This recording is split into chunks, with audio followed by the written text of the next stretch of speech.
Voilà, on va donc soulever le capot de l'ordinateur, du smartphone, de la caméra, essayer de voir ce qu'il y a à l'intérieur. À quoi ressemble cette intelligence artificielle qui nous occupe depuis ce matin? C'est quoi l'histoire? Où est-ce qu'on en est aujourd'hui? Quelles sont les promesses qu'elle essaye de nous faire aujourd'hui? Est-ce qu'elle va vraiment les tenir? On va en discuter, on va commencer à en discuter avec Alexandre Termier. Merci beaucoup de l'accueillir, s'il vous plaît. Alexandre Termier, je vous présente. Vous êtes professeur d'informatique à l'Université de Rennes 1, responsable d'une équipe INRIA. INRIA, vous savez, c'est un institut important dans le domaine, justement, tout ce qui est informatique, automatique, robotique, etc. Votre équipe s'appelle l'ACODAM. Elle s'intéresse à l'intelligence artificielle et les sciences des données. Vous êtes un spécialiste de la fouille de données. Donc, quand il y a beaucoup de données non structurées, on ne sait pas ce qu'il y a à l'intérieur, et ben vous créez des algorithmes pour aller chercher l'information qui est au cœur de ces données et essayer de valoriser justement ces données. Et avec vous, on va faire un tour d'horizon de l'intelligence artificielle en 2017 et en 15 minutes. Bravo. Alors, comment vous mettez debout? Et ben voilà.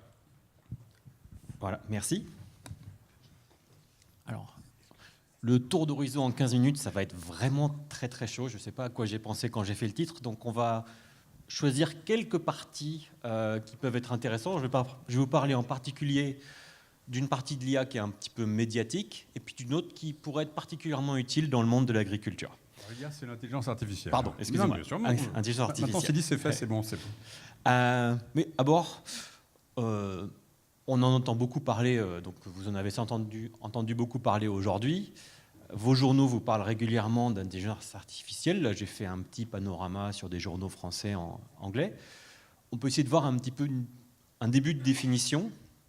Alors, les définitions qui ont été écrites par des chercheurs français sur l'intelligence artificielle, c'est quand on essaie de résoudre des problèmes qui étaient jusque-là plutôt l'apanage d'êtres vivants ou de l'humain.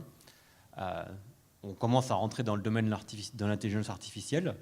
Et quand ce n'est pas un algorithme, donc une méthode triviale, par exemple si vous voulez faire une calculette ou afficher des fenêtres sur un écran, là c'est trivial. Donc là on n'est pas dans l'intelligence artificielle. Quand on a des choses un petit peu plus compliquées où on va devoir expliquer à l'ordinateur non pas qu'est-ce qu'il fait, mais plutôt comment il va le faire, là on est plus dans l'intelligence artificielle. Alors, très rapidement, on va pas beaucoup parler d'intelligence artificielle générale, qui est celle qui est capable de tout faire et tout, puisque celle-là, elle existe qu'à Hollywood.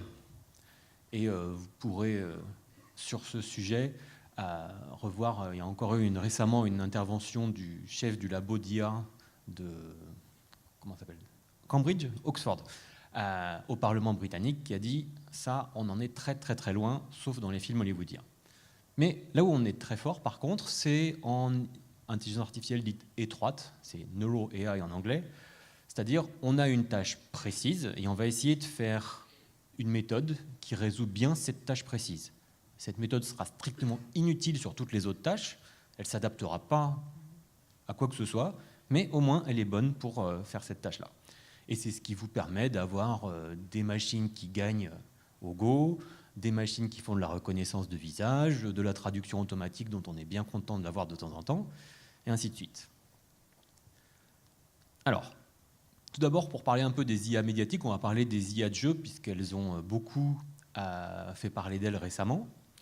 Donc, pour ceux qui ne sont pas très jeunes dans cette pièce, vous savez qu'en 97, le champion du monde d'échecs s'est fait battre par une machine qui s'appelait Deep Blue. Et puis, pour nous tous, sauf ceux qui vivaient dans une cave, vous savez qu'un jeu qui est beaucoup plus dur, qui est le Go, les champions humains se sont fait battre l'an dernier par une machine qui s'appelle AlphaGo. Et il y a quelques jours, ils ont fait une nouvelle édition d'AlphaGo qui est encore plus forte. On va voir pourquoi. Alors, pourquoi est-ce qu'on fait de l'IA pour jouer aux échecs ou au Go, à part pour vexer les champions humains? Il y a un truc qui est vachement intéressant, c'est que les jeux, c'est un espèce de monde en miniature. Vous voyez, par exemple, aux échecs, le cavalier, il a que 8 places où aller. On n'a pas à se poser 36 questions. Est-ce que je vais un petit peu à droite, un peu à gauche? Non, il n'y a que 8 places. Le jeu lui-même est à une surface très limitée.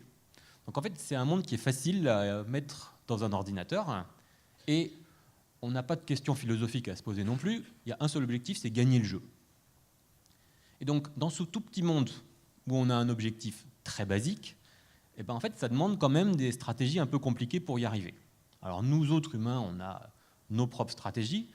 Les machines n'ont aucune stratégie, on va dire, intelligente. Leur job, c'est de faire ce qu'on appelle l'exploration d'un espace de recherche. Alors, espace de recherche, ça fait bien, mais je vais vous montrer, c'est moins sympa que ça en a l'air. C'est juste un arbre, alors un arbre d'informaticien, donc nous, on n'est pas encore très bon en bio, on fait pousser nos arbres vers le bas.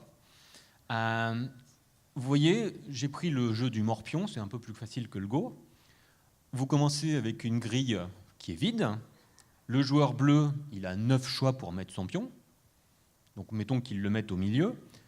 Et ben, après, le joueur rouge a 8 choix de réponse et ainsi de suite. Donc vous voyez, ça fait un arbre. On joue un coup, l'autre a X possibilités pour répondre, il en choisit une et ainsi de suite. Donc si on fait ça avec le morpion, si je fais tout l'arbre, j'ai 300 000 possibilités. Bon, ça reste raisonnable. Si je le fais avec les échecs, j'en ai 10 puissance 123. Avec le Go, 10 puissance 360. Là, c'est plus raisonnable du tout. Ça dépasse très largement le nombre d'atomes dans l'univers. Et on ne pourra jamais tout explorer. Et donc, en fait, les algorithmes d'IA qui vont jouer à ces jeux, et les chercheurs qui vont travailler là-dessus, ils vont se dire comment est-ce que je suis quand même capable de jouer au jeu, malgré le fait qu'il faut que je sois capable de me dépatouiller avec cet arbre qui est gigantesque. Alors, je ne parlerai pas beaucoup de Deep Blue, celui qui a gagné aux échecs, c'était plutôt de la puissance brute et des humains qui avaient beaucoup travaillé derrière. C'était pas extraordinaire.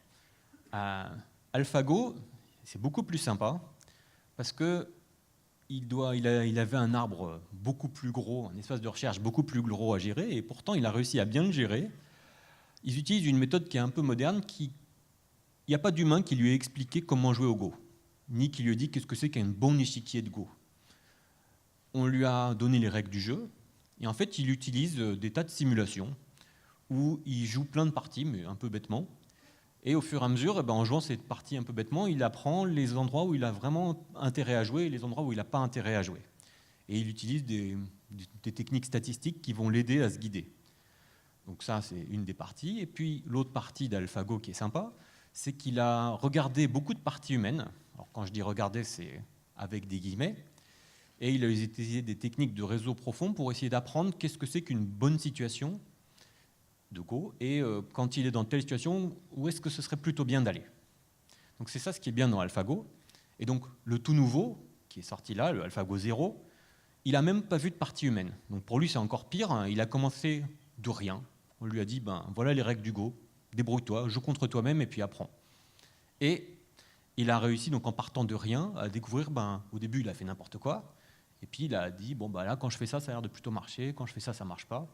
Et donc au fur et à mesure, il a appris à bien jouer au Go, et maintenant il écrase tout le monde, y compris l'ancienne AlphaGo. Alors, c'est bien, ça peut lancer plein de titres dans votre presse, mais il faut quand même se rappeler ce que je vous ai dit au début, on est dans un petit monde. Donc en fait, on a fait un splendide château dans un bac à sable, c'est super, ça apprend beaucoup de choses sur gérer ces gros espaces de recherche, mais, c'est pas ça qui va résoudre les problèmes de la vraie vie encore. Le nombre de choix que vous avez à faire là quand vous êtes assis dans cette pièce, l'espace de recherche que vous avez chacun est beaucoup plus gros que celui que vous avez dans le Go. On n'a pas dans notre vie non plus d'objectifs aussi clairs. On ne peut pas faire des milliers de parties pour essayer de simuler nos vies. Donc, c'est pas ça qui va vous amener à l'IA générale qu'on pourrait imaginer. Alors, on a un petit peu donc soulevé ce capot pour les IA un peu médiatiques. Maintenant, je vais vous parler de quelque chose qui peut être peut-être plus utile dans le monde de l'agriculture. C'est la science des données, c'est-à-dire analyser des grosses quantités de données. Alors, il y a plusieurs domaines dans la science des données. Je vais d'abord vous parler du domaine de la fouille de données. Donc, en anglais, c'est le data mining, où l'idée, c'est on a plein de données, et on voudrait y trouver des nouvelles connaissances. On sait que forcément, dans ces données, il y a des choses qui sont cachées. Il y a trop de données pour qu'un humain soit capable de trouver, il n'a pas le temps, des choses importantes dedans.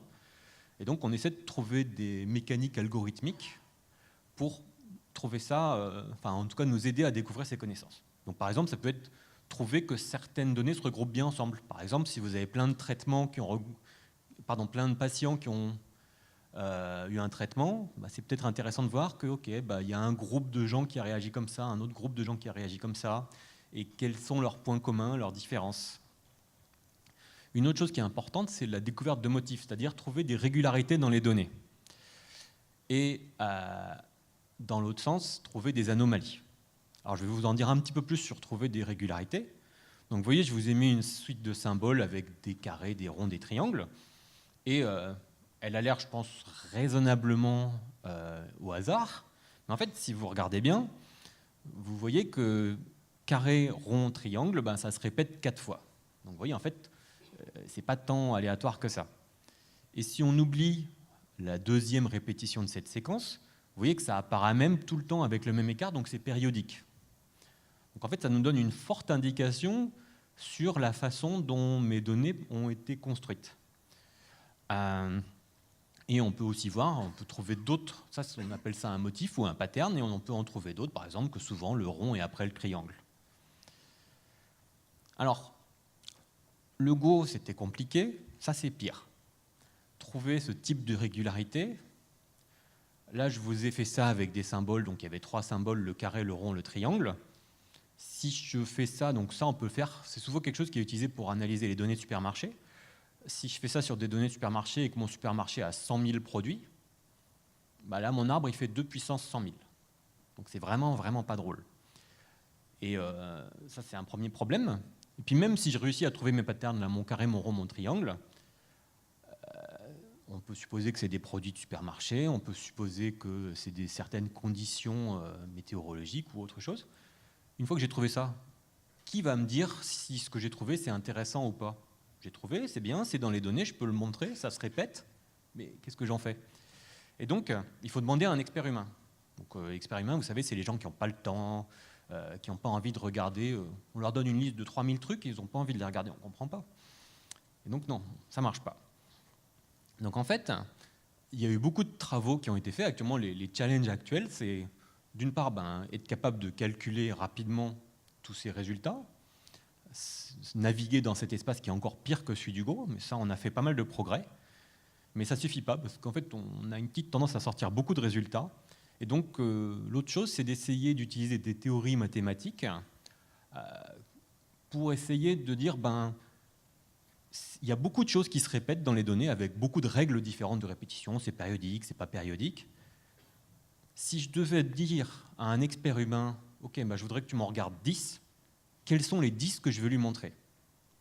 Et en fait, si vous êtes capable de trouver, par exemple, ces 10 choses que vous allez montrer à un humain, en fait, vous avez trouvé quelle est la structure la plus importante dans les données. Et être capable, à partir de rien, de trouver les structures les plus importantes dans les données, ça, c'est un challenge qu'on n'a pas encore résolu, mais sur lequel il y a beaucoup de travaux. Alors, je change de tâche en sciences des données. Maintenant, je vais parler du machine learning, qui est donc l'apprentissage automatique. Donc là, c'est un peu plus facile. Vous avez une tâche un peu simple à faire, par exemple, dire si un mail, c'est un spam ou pas. Et vous donnez des tonnes d'exemples à l'algorithme, et celui-ci va être capable, en regardant les exemples, d'apprendre à réaliser cette tâche. Donc ici, il n'y a pas de magie, hein. Le système fabrique un espèce de modèle qui va lui permettre de juger toute nouvelle donnée qui va arriver. Donc, par exemple, ici, nos mails. Donc là, si vous regardez un peu les titres de mails, le modèle qu'on a fabriqué, ça s'appelle un arbre de décision, c'est très classique. Il se pose des questions. Est-ce qu'il y a Viagra dans le titre? Oui, c'est un spam. Non. Est-ce qu'il y a $1 million? Oui, c'est un spam. Non, c'est normal. Donc celui-là était assez simple, mais il fonctionne déjà sur un certain nombre de mails qu'on peut recevoir. Alors actuellement, le truc qui marche beaucoup mieux que les arbres de décision pour ce type de tâches, c'est les réseaux profonds, deep learning en anglais. Vous en avez sans doute forcément entendu parler. Ça vient de travaux qui sont assez anciens où on a l'idée d'avoir des espèces de neurones artificiels, comme les petits ronds que vous voyez sur le slide, mais qui sont tous connectés les uns aux autres et qui sont capables de faire transiter de l'information suivant les couches successives. Et l'idée, c'est que, qu'est-ce qu'il y a de spécial maintenant? Pourquoi est-ce que on en parle beaucoup? Une des choses, c'est qu'on peut mettre maintenant beaucoup de neurones grâce aux machines actuelles. Et donc, on peut apprendre des modèles très compliqués. Et comme on peut apprendre des modèles très compliqués, on peut aussi s'attaquer à des tâches plus compliquées. Et en pratique, ça marche extrêmement bien. Et ça peut faire de la reconnaissance de visage, de la traduction automatique ou ce genre de choses. C'est bien. Il y a encore des challenges. Comme vous voulez apprendre un modèle compliqué, puisque vous voulez faire des tâches plus compliquées que juste savoir si le mail contient Viagra ou pas, il faut qu'on donne beaucoup d'exemples pour que le système soit capable de construire ce modèle compliqué. Et ça, c'est pas facile, parce qu'il faut réussir à avoir tous ces exemples qu'on va pouvoir lui donner, il faut aussi bien les choisir, et il y a beaucoup de travaux pour essayer de réduire cette quantité d'exemples. Et puis là, la Commission européenne a mis une petite épingle dans le pied des gens qui font du deep learning. Elle a dit oui, mais il faut aussi que quand un algorithme prend une décision sur vous, par exemple, vous allez avoir ou pas votre crédit pour votre maison. Peut-être que l'algorithme a raison et qu'effectivement, si on vous a refusé le crédit, c'est parce que vous ne serez pas solvable à l'avenir. Mais maintenant, il y a une loi européenne qui dit que vous avez le droit de demander une explication. Et ça, c'est très ennuyeux parce que les méthodes de deep learning, elles sont peut-être très bonnes pour prédire que vous n'avez pas remboursé votre crédit, mais elles ne peuvent pas vous expliquer pourquoi. Et donc, les chercheurs, ça leur donne de quoi travailler. Ça donne aussi un petit peu de grain à moudre aux chercheurs qui ne font pas de deep learning, parce que il faut qu'on puisse être aussi bon que le deep learning pour bien comprendre le modèle, mais pouvoir expliquer aussi. Bon, je vais passer le deuxième. Et on a un autre challenge plus général en data science, qui est que, en fait, c'est des méthodes qui sont quand même assez compliquées. Elles ont beaucoup de paramètres, elles demandent énormément d'expertise. Donc c'est bien parce que ça donne du travail à des gens qu'on appelle les data scientists, qui ont un bon job. Mais ça veut dire qu'il y a beaucoup de gens qui ont des données, qui ont besoin de faire quelque chose avec ces données et qui ne peuvent pas le faire parce que c'est trop compliqué. Et donc il y a beaucoup de travaux pour essayer de simplifier, automatiser un petit peu cette tâche. Et pour l'instant, on n'est encore pas très loin là-dedans. On a aussi un problème de sécurité. Peut-être que vous n'avez pas envie que vos données soient données à tout le monde. Au hasard, si vous êtes la sécurité sociale, vous n'avez pas envie de donner les données de tout le monde au premier analyste venu. Et peut-être que pourtant, c'est intelligent d'analyser ces données. Donc comment faire pour analyser des données où vous en cache une partie? Et comment faire pour éviter de retrouver des choses sur ces données? C'est-à-dire essayer de ne pas détruire l'anonymat. Donc, pour finir rapidement, il y a beaucoup de nouvelles choses qui se font en IA étroite et qui ont déjà changé nos vies. Et à mon avis, actuellement, un des champs qui a le plus d'intérêt, c'est, bien sûr je prêche pour ma chapelle, c'est exploiter des grandes quantités de données. Et c'est particulièrement quelque chose qui va arriver dans le monde de l'agriculture, parce que jusque-là, ils étaient pas mal passés sous le radar de tous les gens qui font de l'analyse de données quotidiennement. Mais comme il y a de plus en plus de collecte de données, les tracteurs envoient beaucoup d'informations, les robots traitent aussi, il y a beaucoup de choses qui peuvent être faites là-dessus, et avec des gros enjeux, que ce soit la prédiction précoce de maladies, comment réduire au mieux les intrants, ou comment adapter au mieux l'alimentation des animaux. Donc il y a beaucoup de choses à faire, et donc ça c'est quelque chose qui va pas mal être dans les années à venir en agriculture, à mon avis. Voilà, je vous remercie pour votre attention.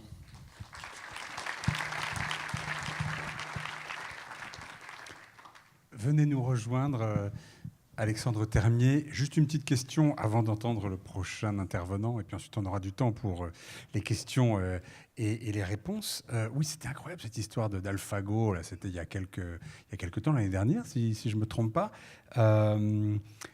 Quand on a regardé, quand les grands spécialistes du Go regardaient AlphaGo jouer, et la manière dont AlphaGo a réussi à battre le champion du monde, ce que personne n'imaginait aussi rapidement, on s'est aperçu, l'ordinateur semblait jouer des coups faibles. Les analystes, les joueurs de Go disaient, mais ça, c'est pas un bon coup, ça. Donc, c'était extraordinaire de voir ça. Finalement, il y a des coups considérés comme faibles et qui, finalement, étaient de bons coups. Le truc, c'est que sur ces coups-là, l'ordinateur, il avait été capable, comme il les a joués, il avait beaucoup exploré. Donc, en fait, je vous donne un chiffre, je ne sais pas si c'est le vrai chiffre, mais peut-être que sur ces coups-là, il voyait, mettons, 50, 60 coups d'avance.